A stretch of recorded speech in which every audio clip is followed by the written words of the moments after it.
warm welcome to Dronacharya IAS and let us start with today's newspaper based current affair question. सबसे पहला current affair हमें देखने को मिलता है that president has invited Mr. Modi to form a new government. तो इससे हम क्या क्वेश्चन एक्सपेक्ट कर सकते हैं इस न्यूज से? That is, consider the following statement regarding appointment of the prime minister. Prime minister के अपॉइंटमेंट से रिलेटेड क्या क्या कॉन्स्टिट्यूशन में आर्टिकल है या कोई कन्वेंशन है जो हम फॉलो करते आ रहे हैं कई सालों से, राइट? तो सबसे पहले देखने को मिलता है article 75. So you must know what is article 75 और इसके क्या प्रोविजंस हैं. Now here it authorises the president of India to appoint the prime minister. तो क्या ये प्रेसिडेंट को हक है कि प्राइम मिनिस्टर को अपॉइंट करने का, and the council of ministers also, कि काउंसिल ऑफ मिनिस्टर्स को भी प्रेसिडेंट ही अपॉइंट करेगा but on the advice of prime minister. अपने डिस्क्रिशन पे काउंसिल ऑफ मिनिस्टर्स को नहीं कर सकते but advice of prime minister is necessary. तो क्या ये स्टेटमेंट सही है? Yes, this statement is true. Moving on to the next statement, president appoints. यहाँ पे कोई आर्टिकल मेंशन नहीं किया गया है, राइट? तो आपको ध्यान रखना है president appoints the leader of the largest party और कोalition पार्टी. तो इस स्टेटमेंट में बात क्या की गई है कि अगर इन केस, जैसे कि अभी इंडिया में इलेक्शंस में जैसे कि रिजल्ट्स आए हैं कि किसी भी एक सिंगल पार्टी को मेजॉरिटी नहीं मिली है, 272 सीट्स नहीं हासिल हुई हैं, तो यहाँ पे ये पूछा गया है कि इन केस अगर किसी भी पार्टी को मेजॉरिटी नहीं मिलती तो प्रेसिडेंट वेलकम्स लार्जेस्ट पार्टी का लीडर एंड और कोalition पार्टी का लीडर इन दी लोकसभा. यहाँ पे लोकसभा होना जरूरी है as the prime minister in case no single party secures majority. अगर कोई भी पार्टी ने आपकी मेजॉरिटी नहीं सिक्योर की है and then ask him or her to seek vote of confidence, तो उनको वोट ऑफ कॉन्फिडेंस दिलानी पड़ेगी in the house within a week. Within a week यहाँ पे गलत है, ये कोई स्टिपुलेटेड टाइमलाइन नहीं है. वोट ऑफ कॉन्फिडेंस प्रेसिडेंट अपने डिस्क्रिशन पे मांग सकता है. So that is why this statement is wrong. So answer will be only 1. Moving on to the next question. ठीक है जी, देखिए, consider the following statement regarding monetary policy commission. तो यहाँ पे सबसे पहले हम देख लेते हैं that RBI keeps the repo rate unchanged, raises GDP forecast to 7.2%. तो आरबीआई ने रेपो रेट को चेंज नहीं किया है और जीडीपी को बताया है कि it is going to raise to 7.2%. तो यहाँ पे क्वेश्चन क्या बन सकता है about the monetary policy committee and repo rate. ठीक है जी, तो यहाँ पे फर्स्ट स्टेटमेंट देखते हैं. Ministry of finance is entrusted with the responsibility of conducting monetary policy in India. तो क्या मिनिस्ट्री ऑफ फाइनेंस को बोला गया है कि आपको मॉनेटरी पॉलिसी फ्रेम करनी है in India with the primary objective of maintaining price stability and the growth. तो क्या मिनिस्ट्री ऑफ फाइनेंस का ये काम है? No, this comes here RBI. तो आरबीआई एक्ट 1934 को 2016 में अमेंड किया गया था और उसमें ये सेक्शन मेंशन किया गया था that RBI is interested with the responsibility of conducting monetary policy, right? तो यहाँ पे मिनिस्ट्री ऑफ फाइनेंस नहीं, आरबीआई आएगा. इसके बाद स्टेटमेंट में बोला गया है इन दी 6 मेंबर एमपीसी. एमपीसी मतलब मॉनेटरी पॉलिसी कमेटी. तो बोला ये जाता है कि 6 मेंबर कमेटी है. इस क्वेश्चन में स्टेटमेंट कह रही है कि 6 मेंबर मॉनेटरी पॉलिसी कमेटी है. तो सबसे पहले आपको यही पता होना चाहिए कि 6 मेंबर है, 7 मेंबर है, 10 मेंबर है, कितने मेंबर्स होते हैं एमपीसी में. तो this statement is correct in this part कि 6 मेंबर होती है एमपीसी, मॉनेटरी पॉलिसी कमेटी. इसके बाद है each member has a single vote. हर एक मेंबर, 6 मेंबर है, सबकी एक सिंगल वोट होती है. But the governor has casting vote. क्या मतलब है कि अगर बाय चांस किसी भी फैसले पे टाई हो जाता है, इक्वल वोट्स आ जाती हैं, तो यहाँ पे गवर्नर की वोट को कास्टिंग वोट माना जाएगा कि गवर्नर जिस पार्टी की साइड है उसी पार्टी का, उसी मेंबर, उसी टीम का ये फैसला माना जाएगा. अगर आपका 3:3 आ गया तो जिस साइड गवर्नर है वो फैसला मंजूर कर लिया जाएगा, राइट? तो this statement is correct. Next is RBI is interested to determine the inflation target. तो यहाँ पे मॉनेटरी पॉलिसी का तो आरबीआई को काम दिया गया है, तो क्या इन्फ्लेशन टारगेट को सेट करने का भी काम आरबीआई को दिया गया है? नो. यहाँ पे क्या आ जाएगा आपका? Central government. Central government, PMVM कुछ नहीं, सेंट्रल गवर्नमेंट आएगा यहाँ पे. ठीक है, central government is interested to determine the inflation target. लेकिन बात क्या है? With advice of RBI. RBI यहाँ पे एडवाइस दे सकता है, रिकमेंडेशन दे सकता है, so that is why this statement is wrong. Also यहाँ पे ध्यान देने की बात क्या है कि जो इन्फ्लेशन सेट होता है that is according to consumer price index, एक होलसेल प्राइस इंडेक्स भी होता है, यहाँ पे हमें ध्यान क्या देना है that it is consumer price index. Inflation जो सेट होती है, जो टारगेट है इन्फ्लेशन का, that is set by central government and consumer price index के बेस पे होता है and also once in every 5 years।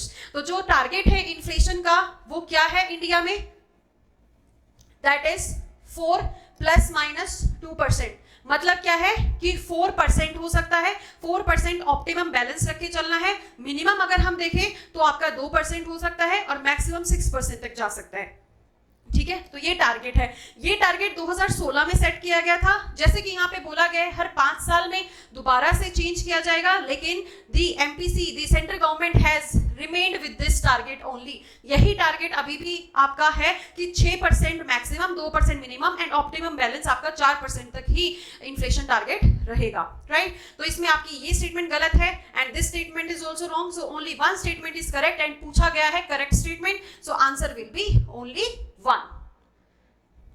Okay ji, next, increase in repo rate. अब यहाँ पे डायरेक्ट बात की गई है रेपो रेट की, ठीक है। तो सबसे पहले पता होना चाहिए रेपो रेट क्या है। इसको पॉलिसी रेट भी बोला जाता है, इसको रिपर्चेज एग्रीमेंट भी बोला जाता है। अगर आम भाषा में सिंपल वर्ड्स में अगर हम समझना चाहें तो रेपो रेट होता है कि आपके बैंक्स, कमर्शियल बैंक्स हैं, उनके पास पैसा खत्म हो गया, उनको पैसा और चाहिए, ज्यादा चाहिए, तो वो जाएंगे सेंट्रल बैंक के पास। एक पूरी कंट्री का एक सेंट्रल बैंक होता है, ठीक है। हमारे इंडिया में कौन सा बैंक है, वो आरबीआई। तो कोई भी कमर्शियल बैंक है, उसको पैसा चाहिए तो वो आरबीआई के पास जाएगा और वो कहेगा प्लीज भगवान जी हमें पैसे दे दो, ठीक है, क्योंकि उनके लिए भगवान तो आरबीआई ही है। तो वहां से वो पैसा लेंगे एंड उसके पैसा वो फ्री नहीं मिलेगा। RBI never gives anything for free, RBI will charge some interest, that is repo rate. अब हम अगर किसी बैंक में जाके लोन लेना चाहें तो बैंक भी हमें फ्री में पैसा नहीं देता है, एक इंटरेस्ट रेट चार्ज करता है। इसी तरीके से अगर बैंक आरबीआई के पास पैसा लेने जाए तो आरबीआई भी एक इंटरेस्ट चार्ज करता है, जो बोला जाता है repo rate. Clear? Now repo rate increase कर दिया गया है, मतलब क्या है कि जो पैसा बैंक्स ने बोरो किया है वो महंगा हो गया है। महंगा इन द सेंस कि जितना लिया था उससे कहीं ज्यादा उनको चुकाना पड़ेगा, इंटरेस्ट रेट ज्यादा देना पड़ेगा। तो यहाँ पे बात की गई है कि इंटरेस्ट रेपो रेट को बढ़ा दिया गया है, तो इससे क्या होने की संभावनाएं हैं। सबसे इंपॉर्टेंट बात क्या है, माइट पूछा गया है। अगर डायरेक्टली डेफिनेटली वर्ड आते तो यहाँ पे आंसर बदल सकता था। अब यहाँ पे क्या पूछा गया है, माइट, कि एक ये ट्रेंड मार्केट में देखा गया है, जनरल बात है कि ऐसा हो सकता है। तो सबसे पहला ऑप्शन बोलता है increase in the interest rate by the banks. अब देखो बैंक ने भी पैसा कमाना है, बैंक ने आरबीआई से पैसा लिया है, उसको पैसा रख के बैठना तो नहीं है, उसने भी आगे इन्वेस्ट करना है, उसने भी आगे लोन देना है। तो बात ये की गई है कि अगर आरबीआई उसको ज्यादा अमाउंट, ज्यादा चार्ज कर रहा है, रेपो रेट इंक्रीज कर दिया है, तो ये टेंडेंसी देखी गई है कि बैंक भी अपने पैसे इंक्रीज कर देगा, अपना इंटरेस्ट रेट इंक्रीज कर देगा। So this statement is correct, right. Next is increase in investments. अब लोन बैंक से कौन लेगा, बिजनेस लेंगे, आम जनता लेगी, या फिर आपकी एंटरप्राइजेस लेंगी, है ना। आपकी कंपनीज बैंक्स के पास जाएंगी और लोन लेंगी। अब यहाँ पे पैसा महंगा हो गया है आम बैंक से भी। अगर किसी ने कमर्शियल बैंक पे जाना है तो वहां से पैसा जो मिलेगा that has been increase due to increase in the repo rate, कि अगर बैंक को पैसा महंगा मिला है तो बैंक आगे भी पैसा महंगा करके देगा, मतलब इंक्रीज करके देगा इंटरेस्ट रेट को। तो यहाँ पे कंपनियां थोड़ी देर इंतजार करना चाहेंगी कि आपके कंपनी, आपके जो बैंक्स हैं वो इंटरेस्ट रेट को लो करें, तभी हम पैसा लें और तभी कहीं आगे जाके इन्वेस्ट करें। तो ये ट्रेंड देखा गया है, जब जब रेपो रेट इंक्रीज होता है तब तब इन्वेस्टमेंट्स स्टॉल हो जाती हैं, डिक्रीज हो जाती हैं, रुक जाती हैं, इन्वेस्टमेंट इंक्रीज नहीं होती हैं। Decrease is not necessary but increase is generally not seen. तो दिस इज रॉन्ग, राइट। नीचे देखा गया हाई इन्फ्लेशन। तो इन्फ्लेशन के दो कॉजेज होते हैं, एक तो कॉस्ट पुश होता है, एक डिमांड पुल होता है, कि अगर लोगों के पास पैसा बहुत ज्यादा है तो उनकी डिमांड्स बढ़ेगी, उनकी कंज्यूमिंग कैपेसिटी बढ़ेगी, राइट। तो अब यहाँ पे क्या है, बैंक लोन महंगा दे रहा है, इंटरेस्ट रेट बढ़ा के दे रहा है, तो आम जनता के पास पैसा थोड़ा सा कम रहेगा, वो लोन नहीं लेंगे, उनके पास डिस्पोजेबल अमाउंट ऑफ मनी कम रहेगा। तो इस वजह से क्या है, उनकी डिमांड्स भी कम होंगी और इससे क्या है, इन्फ्लेशन भी कंट्रोल होगा, इन्फ्लेशन कम हो जाएगा, लिक्विडिटी लिक्विडिटी, जब जब रेपो रेट बढ़ा है तब तब मार्केट में लिक्विडिटी कम होती है, क्योंकि आपका रेपो रेट बढ़ गया तो इसकी वजह से बैंक्स ने इंटरेस्ट रेट बढ़ा दिया है, इंटरेस्ट रेट बढ़ा दिया है तो पैसा महंगा हो गया है लोन पे लेना, तो that is why everywhere liquidity is minimum, it is low, right, not minimum, it is low. Now that's why high inflation is wrong, it is low inflation. जब जब आपका रेपो रेट डिक्रीज किया जाएगा तो bank भी अपने interest rate decrease कर देंगे, ज्यादा लोग आपका लोन लेंगे, ज्यादा लोन लेंगे तो डिमांड, लोगों के पास पैसा ज्यादा आएगा तो वो चीजें ज्यादा खरीदेंगे और इसकी वजह से क्या होगा, आपका high inflation in the case of decreased repo rate, right. तो यहाँ पे क्या बोला गया है, इंक्रीज्ड रेपो रेट, तो दैट इज व्हाई इन्फ्लेशन नहीं बढ़ेगी, इन्फ्लेशन बल्कि घटेगी.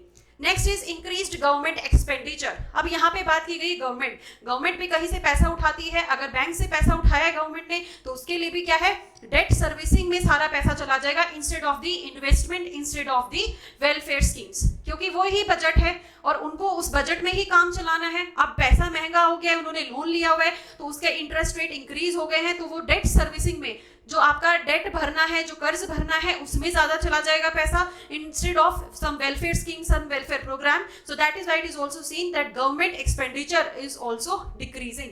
तो यहाँ पे आपका सिर्फ कितने ऑप्शन सही हो गए हैं, करेक्ट पूछा गया है, only 1. Moving on to the next question. Okay जी, यहाँ पे बात की गई है, which of the following organization releases global plastic outlook. तो एडिटोरियल में एक आर्टिकल देखने को मिला है जहां पे बात की गई है एक ग्लोबल पॉलिसी होनी चाहिए प्लास्टिक पोल्यूशन पे, because plastic pollution is increasing day by day and it is expected कि ये ट्रिपल हो जाएगा 2060 तक. तो इसके लिए एक पॉलिसी फ्रेमिंग जरूरी है इंटरनेशनल लेवल पे, specifically for the plastic pollution.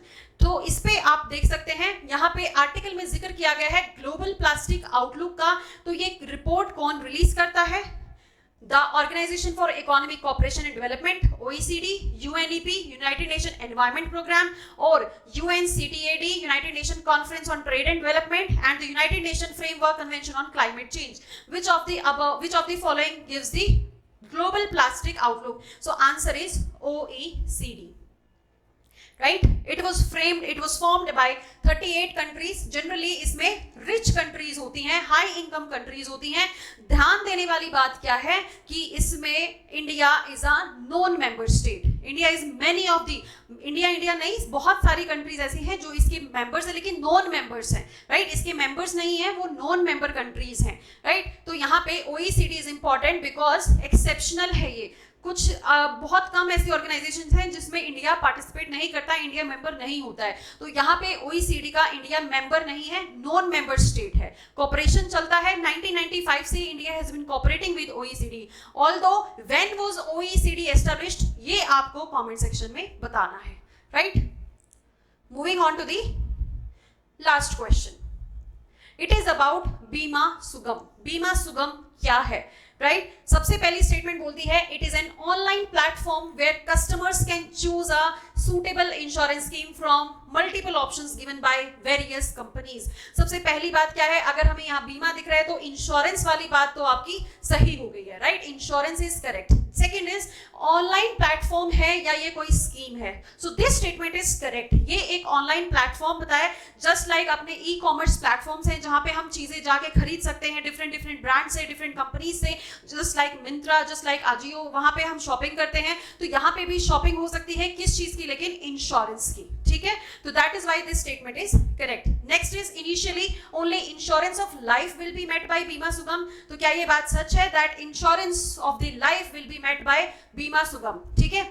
इसके बाद अगर आप देखें तो इंश्योरेंस ऑफ लाइफ सिर्फ है नहीं, नेक्स्ट क्या है इसमें, This project has been launched by Insurance Regulatory and Development Authority, IRDAI. IRDAI it was launched in 1999. तो क्या IRDAI इसको रेगुलेट करेगा, इसको लॉन्च करेगा? Yes, this is true.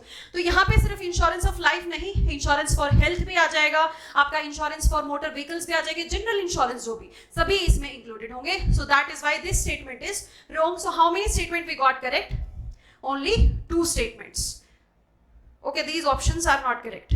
Okay, यहाँ पे only 2 statements are correct. Only 2 statements. So thank you and have a nice day.